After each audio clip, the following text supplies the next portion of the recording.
नमस्कार दोस्तों, wealth sky के एक और नए इंटरेस्टिंग वीडियो में आप सभी लोगों का स्वागत है। मेरा नाम है सुधीर और ये वीडियो लर्निंग वीडियो होने वाला है और काफ़ी ज़्यादा इंपॉर्टेंट वीडियो होगा क्योंकि मैं इसको अपने पॉइंट ऑफ व्यू से आपको कुछ पॉइंट समझाऊंगा जो आपके मार्केट में काफ़ी हद तक काम आएंगे, स्पेशली ऑप्शन ट्रेडिंग में। तो ये वीडियो बेसिकली मैं बिल्कुल न्यूट्रल होके बना रहा हूँ और मेरा कोई भी इंटेंस नहीं है किसी को गलत या सही साबित करने का। मैं सिर्फ कुछ पॉइंट ऐसे मेरे को जो लगे, जो हो सकता था कि जो पावर ऑफ स्टॉक्स के जो ओनर्स हैं सुभाशीष, उन्होंने शायद एक्सप्लेन नहीं किए हैं, या फिर उनमें जो मेरे को पॉइंट लगे कि शायद वो पॉइंट बताते तो वो चीज़ और भी अच्छी हो जाती जो उन्होंने आज वीडियो डाला है। क्योंकि एज अ व्यूअर मैं सबके वीडियोस देखता हूँ और ज़्यादातर सबके वीडियोस देख के कुछ ना कुछ सीखने की कोशिश करता हूँ, क्योंकि मार्केट है, मार्केट में लर्निंग का कोई एंड नहीं है, आप हर किसी से कुछ ना कुछ सीख सकते हो। तो आज का मैं उनका वीडियो देख रहा था जो मेरे को काफ़ी हद तक अच्छा लगा था, बट उसमें कुछ ऐसे पॉइंट हैं जो मेरे को लगा कि अगर वो शायद सही तरीके से बताते तो काफ़ी हद तक ऑडियंस को, या जो लोग न्यू हैं, जिन लोगों को ऑप्शन ट्रेडिंग समझ में नहीं आती है, या फिर अभी वो लर्निंग स्टेज में है जिसकी वजह से उनको लॉस हो जाता है, तो वो पॉइंट शायद उस वीडियो में कवर नहीं किए हैं और वो पॉइंट मैं आपको यहाँ पे बताऊंगा। तो आपको थोड़ा सा यहाँ पे अंडरस्टैंडिंग मिल जाएगी। वीडियो मैं रन नहीं कर रहा, आप जाके देख लीजिएगा, बट इस वीडियो में हुआ क्या है वो चीज़ मैं आपको यहाँ पे एक्सप्लेन करूँगा, प्लस आपको कुछ पॉइंट बताऊँगा कि क्यों इस वीडियो, मतलब इस स्ट्रेटजी, ये लॉन्गर टर्म में सक्सेसफुली काम नहीं कर सकती है। एज अ साइकोलॉजी और रिस्क मैनेजमेंट किस तरीके से, या फिर मनी मैनेजमेंट किस तरीके से यहाँ पे आपको धोखा दे सकता है और आपका अकाउंट एक ही दिन में खाली हो सकता है, इस चीज़ को मैं आपको यहाँ पे एक्सप्लेन कर रहा हूँ। ठीक है, ये वीडियो आप देख लीजिएगा। कॉपीराइट की वजह से मैं ये वीडियो रन नहीं कर रहा हूँ, हालांकि कॉपीराइट नहीं आएगा, लेकिन फिर भी मैं रन नहीं कर रहा हूँ। मैं आपको सिर्फ पॉइंट्स बताता हूँ कि ये पॉइंट्स क्या हो सकते थे। ठीक है, तो सबसे पहली चीज़ है कि यहाँ पे सबसे पहला क्वेश्चन ये आता है कि अगर मैं किसी का वीडियो के एनालिसिस कर रहा हूँ या लाइव मार्केट में उनकी एनालिसिस को समझने की कोशिश कर रहा हूँ और आपको बता रहा हूँ कि उसमें क्या नेगेटिव पॉइंट है, क्या पॉजिटिव पॉइंट है, तो जाहिर सी बात है मेरा भी फ़र्ज़ बनता है कि मैं एक्चुअल में क्या एक प्रॉफिटेबल हूँ या नहीं हूँ, तो उसको हम एक्सप्लेन कर देते हैं। तो जाहिर सी बात है, PY118 कोड आप सभी लोगों को पता है, ये कोड के अंडर ज़्यादातर चीज़ें होती हैं, और इस कोड के अंडर हमने लास्ट ईयर 20,000 से 5 लाख बनाए थे। उसका मैंने आपको पूरा वीडियो हर जर्नी को बताया था। और अभी क्या सिचुएशन चल रही है इस अकाउंट में, क्या मैं अभी प्रॉफिटेबल हूँ या नहीं हूँ इस पर्टिकुलर अकाउंट में, ये चीज़ मैं आपको एक्सप्लेन कर रहा हूँ। क्योंकि यही अकाउंट ज़्यादातर टाइम मैंने आपको शो किया है, इसीलिए मैं आपको यही अकाउंट कंटिन्यू दिखाता हूँ, कि ताकि आपको ये समझ में आए कि मल्टीपल अकाउंट्स दिखाने का कोई मतलब नहीं है कि एक अकाउंट में प्रॉफिट है, दूसरे अकाउंट में लॉस है, तीसरे अकाउंट में फिर प्रॉफिट है, ऐसा नहीं है। PY118 कोड मैंने आपको कंटिन्यूसली लास्ट 3-4 साल से इसी अकाउंट की ज़्यादातर डिटेल्स मैंने आपको बताई हैं, तो वही मैं आपको यहाँ पे बता रहा हूँ। तो इस फाइनेंशियल ईयर को हम देख लेते हैं यहाँ पे FNO, और 1/4/2024 से लेकर 31/3/2025 तक इसको गो करते हैं। अभी पता चल जाएगा कि यहाँ पे मैं प्रॉफिटेबल हूँ या नहीं हूँ। अगर मैं प्रॉफिटेबल नहीं हूँ तो कोई एनालिसिस करने का मतलब ही नहीं बनता। प्रॉफिटेबल हूँ, उसी पॉइंट ऑफ व्यू से मैं आपको इस वीडियो में एक्सप्लेन करूँगा कि इस वीडियो में क्या हुआ और कहाँ पे आपको धोखा हो सकता है। ये चीज़ मैं आपको यहाँ पे एक्सप्लेन करने जा रहा हूँ। ठीक है, जब तक ये खुलेगा थोड़ा सा, तब तक हम बात कर लेते हैं। थोड़ा सा वाइट बोर्ड पे चलते हैं ताकि आपको पॉइंट टू पॉइंट मैं आपको समझा सकूं कि एक्चुअल में क्या चीज़ हुई है। ठीक है, एक चीज़ ध्यान में रखिएगा यहाँ पे, कोई तो खुल जाओ। ठीक है, ये चलेगा? हाँ हाँ हाँ, नहीं, ब्लैंक वाइट। ठीक है, एक चीज़ ध्यान में रखिएगा कि जो भी चीज़ मैं आपको पॉइंट समझा रहा हूँ उनको थोड़ा सा नोट डाउन कर लीजिएगा, क्योंकि नॉर्मली इस टाइप के वीडियोस मैं कम बनाता हूँ और मैं अपने पॉइंट ऑफ व्यू से आपको कुछ पॉइंट बताऊँगा जो कि आपके काफ़ी हद तक काम आएंगे। ठीक है, इसको देखते हैं। अभी खुला नहीं है, ठीक है, खुलता है तो उसके बाद देखते हैं। देखो, सबसे पहली चीज़ क्या है कि इस पर्टिकुलर वीडियो में ये एक्सप्लेन किया गया है कि मार्केट राउंड लेवल पे कैसे रिएक्ट करता है और आप उसका कैसे बेनिफिट ले सकते हो। तो यहाँ पे बेसिकली प्लान ये हो रहा था कि बैंक निफ्टी 51,000 को ब्रेक करेगा, नीचे जाएगा और फिर रिवर्स होके ऊपर की तरफ आ जाएगा। तो ये जो बेसिकली ब्रेकडाउन होगा 51,000 का, यानी 51,000 का जो हिट होगा, इस केस में जो 51,000 की जो पुट है, बेसिकली 51,000 की जो पुट है, वो काफ़ी हद तक एक अच्छा जंप कर सकती है। ठीक है, तो इन्होंने अराउंड उसको 18 या 19 रुपये पे लिया था, क्योंकि जब वीडियो स्टार्ट हुआ था तो उसमें ऑलरेडी 20,000 का लॉस चल रहा था। ठीक है, तो एक्सपेक्टेशंस ये किया है अराउंड 5,400 क्वांटिटी के आसपास थी, ठीक है, 5,400 क्वांटिटी के आसपास थी और अराउंड 20,000 का लॉस चल रहा था। तो जब प्राइस जो चल रहा था वो 16 रुपीज़ चल रहा था और उसमें 20,000 का लॉस चल रहा था, तो प्राइस हम एक्सपेक्ट कर सकते हैं कि अराउंड 20 रुपये के आसपास होगा और इसका स्टॉप लॉस अराउंड 5 रुपये का था, ठीक है। 5 रुपये का स्टॉप लॉस था और जो टारगेट था वो करीब करीब 40 रुपये का था, ठीक है। ऐसा वीडियो में बताया गया है, ठीक है, जो मैंने वीडियो देखा, ठीक है। इतना आप समझ लीजिए। यानी जो ऑप्शंस था बेसिकली यहाँ पे 51,000 की जो पुट थी वो आपकी, ठीक है, वो आपकी थी अराउंड 20 रुपये की, ठीक है। और इसमें जो क्वांटिटी पंच थी वो अराउंड 5,400 क्वांटिटी पंच थी, ठीक है। 5,005 और इसका स्टॉप लॉस था 5 रुपीज़ का, ठीक है। 5 रुपीज़ का इसका स्टॉप लॉस था, ठीक है। अब यहाँ पे जब वीडियो स्टार्ट हुआ था तब ऑलरेडी इसका प्राइस 16 रुपये आ चुका था और 20,000 का लॉस हो रहा था उस पर्टिकुलर पोजीशन में। क्योंकि इसमें जो टारगेट है वो 40 रुपीज़ के आसपास है, तो यहाँ पे जो ऑलमोस्ट रिस्क रिवार्ड रेशो देखा जा रहा है तो करीब करीब 1:1 के बराबर का ही है, इससे ज़्यादा का नहीं है। क्योंकि जब टारगेट आपका 40 रुपये का देखा जा रहा है तो 20 रुपये की एंट्री वाली पोजीशन का टारगेट 20 है, तो जाहिर सी बात है अगर मैं इसका 15 पॉइंट का स्टॉप लॉस लेके चलता हूँ तो लगभग लगभग 1 पॉइंट समथिंग में आएगा। तो मैं राउंड फिगर में 1:1 को ही लेके चलता हूँ रिस्क रिवार्ड रेशो, ठीक है। अब हुआ क्या कि बैंक निफ्टी साइडवेज था, ठीक है। धीरे धीरे वो नीचे की तरफ आ रहा था, बट ये ऑप्शन जो था ना, ये गिरते गिरते 16 रुपये से गिरते गिरते इसने जो लो बनाया था वो अराउंड 7 रुपये का लो बनाया था, ठीक है। मतलब यहाँ से जो लॉस था वो बढ़ते बढ़ते एक बार ऑलमोस्ट 66,000 के ऊपर चला गया था, ठीक है। 66,000 के ऊपर चला गया था। फिर क्या हुआ यहाँ पे कि जब वीडियो कंटिन्यू था 66,000 पे, तो जब बैंक निफ्टी ने दोबारा से थोड़ा सा ऊपर जाके नीचे आने की कोशिश करी तो 8 और 9 रुपये के आसपास इसमें और एवरेजिंग करी गई, ठीक है ना।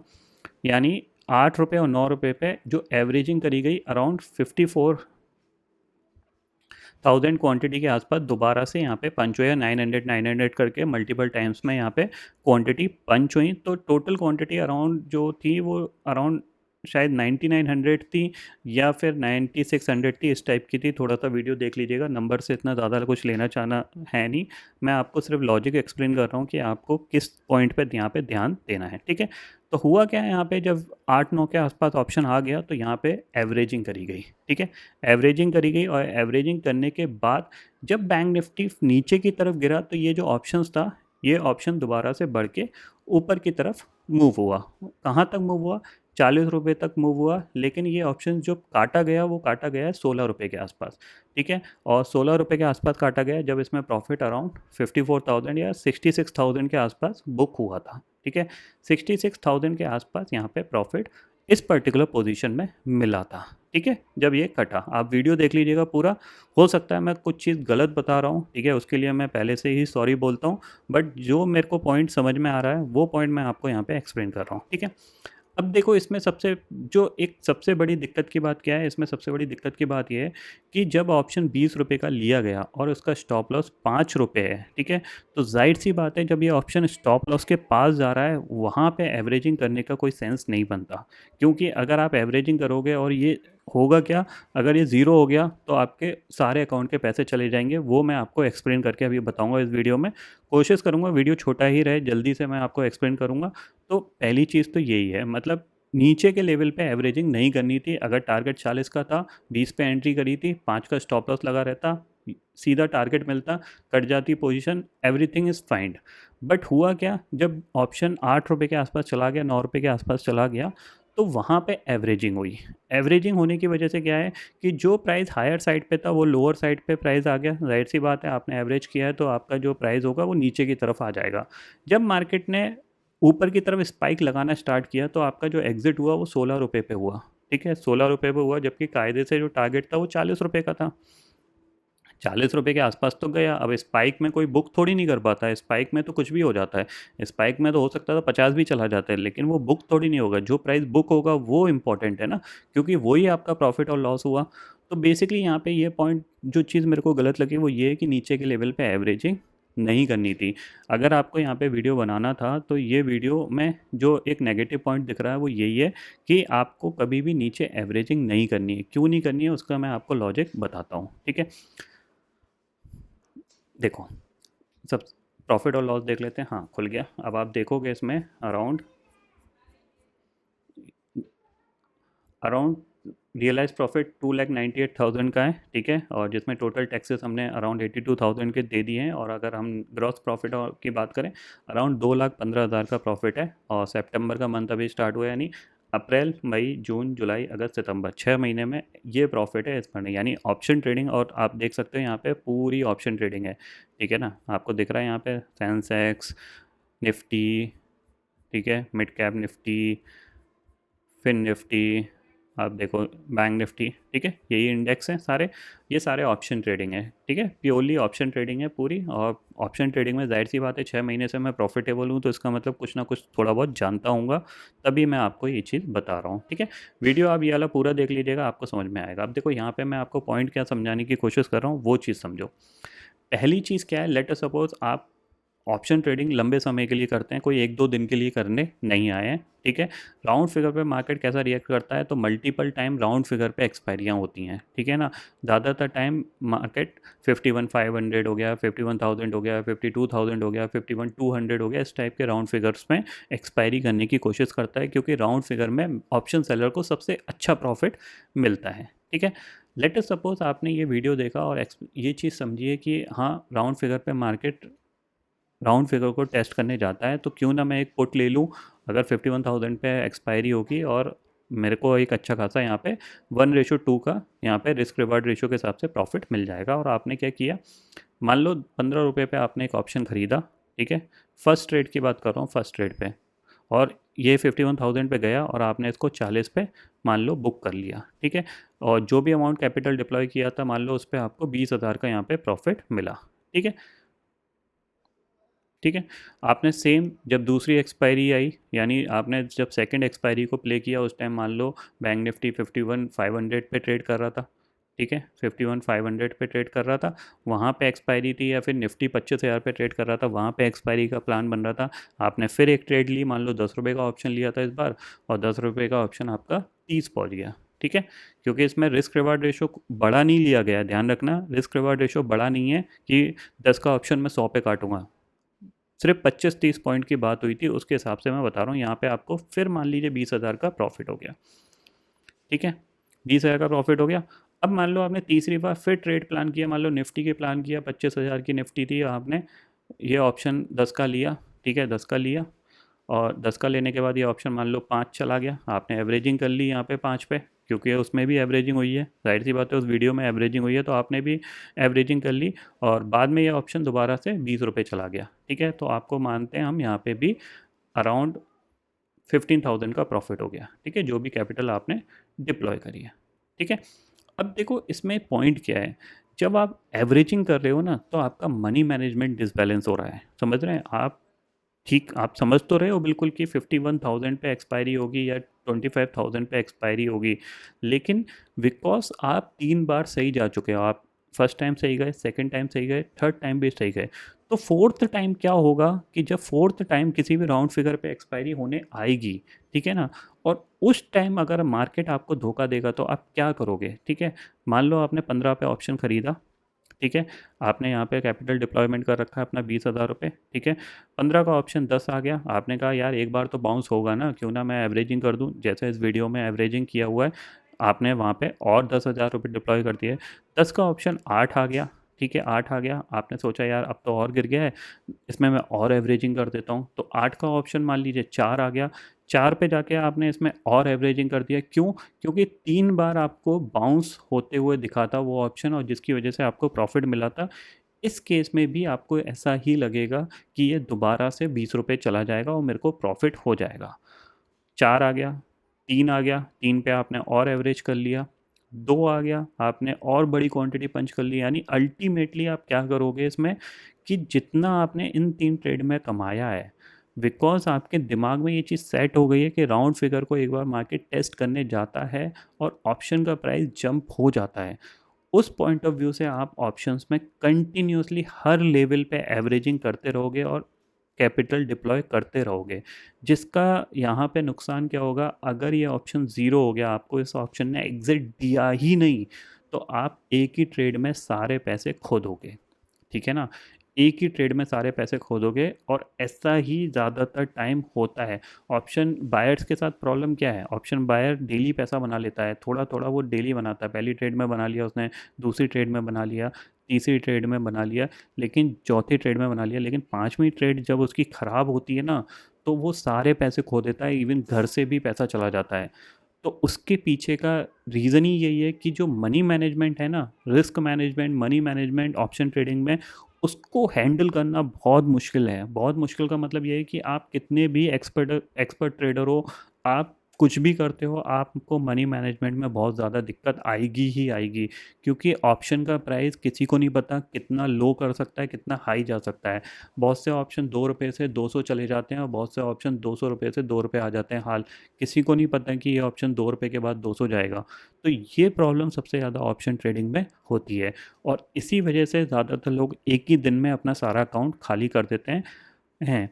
अब देखो यहाँ पे क्या है कि यहाँ पे जैसे कि मैं मनी मैनेजमेंट कैसे करता हूँ, मैं मनी मैनेजमेंट इस तरीके से करता हूँ कि मेरे अकाउंट में मान लो 20,000 रुपये पड़े हैं, ठीक है। ज़्यादातर टाइम मैं यही बोलता हूँ कि 20,000 से ट्रेड किया करो।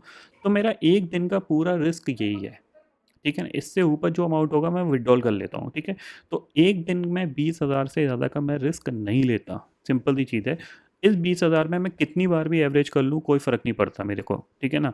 लेकिन अगर मेरे अकाउंट में 2 लाख रुपए होंगे, यानी जो मैंने पहली ट्रेड में कमाया, दूसरी ट्रेड में कमाया, तीसरी ट्रेड में कमाया, चौथी ट्रेड में कमाया, ये पैसा भी मेरे अकाउंट में डला हुआ है, तो पाँचवीं ट्रेड में हो सकता है कि जो एवरेज रिस्क मेरा पर डे का 20,000 था, मैं हो सकता है ये पूरी ट्रेडों का पैसा भी इसी ट्रेड में डाल दूं, और फिर अकाउंट ज़ीरो हो जाए। यानी ये ऑप्शन ज़ीरो हो गया तो अकाउंट ज़ीरो हो गया।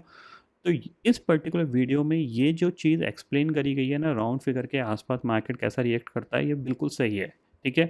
लेकिन इसमें एवरेजिंग नहीं होनी चाहिए थी। अगर एवरेजिंग हुई और ये ऑप्शन प्रॉफिट में कटा, तो वो इसीलिए कटा है कि ऊपर से प्राइस गिरता आ रहा था, एवरेज होता जा रहा था, प्राइस ने जैसे ही जंप किया, प्राइस ब्रेक इवन पे आ गया। वहाँ पे जो प्रॉफिट मिला वो नीचे की बाइंग का मिला है, मतलब नीचे जो पोजीशन ऐड हुई थी इसकी वजह से ये प्रॉफिट मिला। बट अगर ये बाउंस यहाँ से नहीं करता और नीचे चला जाता, तो ये ऑप्शन ज़ीरो हो जाता, और वो जो पूरी कैपिटल थी वो ज़ीरो कट जाती, या 5 रुपये पे कटती, या 3 रुपये पे कटती, जो भी स्टॉप लॉस था, अल्टीमेटली उसमें लॉस होता। तो मैं आपको ये चीज़ एक्सप्लेन करने की कोशिश कर रहा हूँ कि आप ऑप्शन ट्रेडिंग में कभी भी एवरेजिंग मत करो, और ख़ासकर 2:30 बजे के बाद तो कभी एवरेजिंग मत करना, ठीक है। अगर आपको एवरेजिंग करनी है, मान लो 10 बजे आपने ट्रेड डाली है और आपकी ट्रेड थोड़ी बहुत आपके अगेंस्ट जा रही है, तो आप एवरेजिंग कर सकते हो। क्योंकि यहाँ पे क्या है, टाइम वैल्यू है अभी तो 3-4 घंटे की, वो 2-3 घंटे आपको संभाल लेंगे। लेकिन अगर आप 2:30 बजे के बाद अगर आप एवरेजिंग करोगे ना, तो आपको एक दिन धोखा होगा, एक दिन धोखा होगा, लेकिन वो एक दिन आपको बहुत ज़्यादा भारी पड़ेगा। ये चीज़ ध्यान में रखिएगा। मेन पॉइंट मेरा यही आपको एक्सप्लेन करने का था कि एवरेजिंग ऑप्शन में आपको हर दिन का एक रिस्क डिफाइन करना है, उस रिस्क के हिसाब से आपको काम करना है, ना कि आप ये सोचो कि कल मैंने जो प्रॉफिट कमाया था वो भी मैं लगा दूं, और प्लस जो मेरी कैपिटल थी वो भी मैं लगा दूं। ऐसा मत सोचिएगा। ज़्यादातर लोग जो ऑप्शन ट्रेडिंग में लॉस करते हैं उसके पीछे का सबसे बड़ा रीज़न ही यही है कि लोग एक दिन, 2 दिन, 3 दिन, 4 दिन, 5 दिन, 6 दिन, 7 दिन पैसा बना लेते हैं, लेकिन 8वां दिन जैसे ही ख़राब आता है उस दिन वो सारा लॉस कर लेते हैं। मैंने ऐसे ऐसे लोग देखे हैं जो 10-10, 15-15 दिन तक प्रॉफिटेबल रहते हैं, लेकिन जैसे ही एक दिन ख़राब आता है, या मार्केट बहुत नैरो रेंज में चला गया और उनको कॉन्फिडेंस है कि ये अभी ब्रेकआउट दे देगा या ब्रेक डाउन दे देगा, या फिर मेरे हिसाब से इधर मूव कर जाएगा, वो कंटिन्यूसली अमाउंट डिप्लॉय करते जाते हैं एक पर्टिकुलर ऑप्शन में, बाद में वो ऑप्शन ज़ीरो हो जाता है और उनका अकाउंट खाली हो जाता है। तो ऑप्शन ट्रेडिंग में जो प्रॉब्लम है वो यही सबसे बड़ी प्रॉब्लम है। इस वीडियो में जो चीज़ एक्सप्लेन करी गई है वो बहुत अच्छी चीज़ है, बट उसमें जो इम्पोर्टेंट पॉइंट ये है कि आपको एवरेजिंग नहीं करनी है। अगर आप प्लान कर रहे हो कि मैं 15 का ख़रीद रहा हूँ, 40 जाएगा मैं अपना प्रॉफिट बुक कर लूँगा, 5 जाएगा मैं अपना स्टॉप लॉस ले लूँगा, दिस इज़ ओके, ठीक है। क्योंकि यहाँ पे आपने एक पर्टिकुलर कैपिटल डिप्लॉय करी है, मान लो 50,000 रुपये, तो इस 50,000 की कैपिटल पे आपने एक रिस्क डिफाइन किया हुआ है, एक टारगेट डिफाइन किया गया है। बट ये ऑप्शन 7 आया और आपने फिर इसमें 50,000 डिप्लॉय कर दिए, या फिर आपने 30,000 डिप्लॉय कर दिया एवरेज प्राइस को अपनी बाइंग को नीचे लाने के लिए, उसके बाद आप दोबारा से ये सोच रहे हो कि 15 पे जाएगा मैं एग्जिट कर लूँगा, तो वो तो आपका प्लान था ही नहीं ना। प्लान तो आपका कुछ और था, बट बिकॉज एवरेजिंग की वजह से मार्केट ने एक आपको एग्ज़िट दे दिया, जिसकी वजह से आप एग्ज़िट हो गए, क्योंकि अल्टीमेटली ऑप्शन का प्राइस 16 रुपीज़ पे एग्ज़िट हुआ है और नीचे जो एवरेज हुआ था उसकी वजह से ये जो प्राइस प्रॉफिट मिला, वो प्रॉफिट कायदे से कैलकुलेटेड नहीं होना चाहिए, क्योंकि स्ट्रेटेजी डिफरेंट पार्ट होता है। ये रैंडम ट्रेड में ऐसा हो सकता है, स्ट्रेटेजीज में नहीं हो सकता, क्योंकि आप स्ट्रेटेजी हर दिन अप्लाई करते हो। रैंडम ट्रेड आप जो प्रॉफिट बना के देती है वो 1 या 2 दिन 3 दिन आपको मार्केट में सर्वाइवल के लिए आपको कह सकते हैं पार्टिसिपेट कर सकती है, लेकिन लॉन्ग टर्म में नहीं कर सकती। लॉन्ग टर्म में आप अल्टीमेटली लॉस में ही बंद होगे, ये ध्यान में रखिएगा। ठीक है, तो आई होप आपको ये समझ में आ गया होगा कि मैं क्या आपको बताना चाह रहा हूँ। वीडियो देख लीजिएगा, उसके बाद आपको ये पॉइंट समझ में आ जाएगा कि मैं आपको क्या एक्सप्लेन कर रहा हूँ। कि आपको कभी भी ऑप्शन, यानी ऑप्शन अगर गिर रहा है, उसमें कभी भी एवरेजिंग मत करिएगा, आपका अकाउंट एक ही दिन में खाली हो जाएगा। और ये प्रॉब्लम ज़्यादातर लोगों के साथ है, इसीलिए ऑप्शंस ट्रेडिंग में ज़्यादातर लोग प्रॉफिटेबल नहीं हो पाते हैं। ठीक है ना, चाहे कुछ भी हो, चाहे आप साल में 1,000 रुपये बनाना, लेकिन अगर आपने बना लिए तो चांसेस वेरी हाई कि आप चीज़ें सीख जाओगे, मनी मैनेजमेंट सीख जाओगे, रिस्क मैनेजमेंट सीख जाओगे, आपका रिस्क रिवार्ड रेशो कैसे काम करता है, आपको कब ट्रेड लेनी है कब नहीं लेनी है, ये सारी चीज़ें आपको अंडरस्टैंड होने लगेंगी। लेकिन उसके लिए आपको मार्केट बहुत थप्पड़ मारता है, इतने थप्पड़ मारता है तब जाके आपको समझ में आता है कि एक्चुअल में चीज़ क्या है, और उसके बेसिस पे समझ में आनी चाहिए। मेरे पास बहुत ऐसे कंसेप्ट हैं जिनको मैं आपको रियल मार्केट में समझा सकता हूँ, बट प्रॉब्लम वहीं आती है, ज़्यादातर लोग मनी मैनेजमेंट कर नहीं सकते, रिस्क मैनेजमेंट कर नहीं सकते। इसकी वजह से मैं वो सारे कंसेप्ट बताता नहीं हूँ, क्योंकि मुझे पता है ज़्यादातर लोग लॉस कर सकते हैं, कुछ लोग बड़ा लॉस कर सकते हैं। तो उससे अच्छा ये है कि जो चीज़ मुझे आती है वो मैं अपने तक रखूँ, जो चीज़ आपके फेवर में है वो ऑलरेडी मैंने आपको बता चुका हूँ। 1 मिनट का हाई लो सेटअप परफेक्टली काम करता है, आपको मैं बता चुका हूँ। 10 रुपये से नीचे के ऑप्शन में काम करिए, ये मैं आपको परफेक्टली बता चुका हूँ। कैपिटल को फिक्स रखिए, ये भी मैं आपको बता चुका हूँ। ये सारी चीज़ें आपके फेवर में रहेंगी मार्केट में अगर आप काम करोगे। लेकिन इस टाइप की ट्रेड प्लान करोगे आप और एवरेजिंग करते जाओगे तो एक दिन धोखा आएगा, सारे पैसे चले जाएंगे। ये चीज़ मैं आपको एक्सप्लेन करना चाह रहा था। तो आई होप दोस्तों ये पर्टिकुलर वीडियो आपको यहाँ पे समझ में आ गया होगा।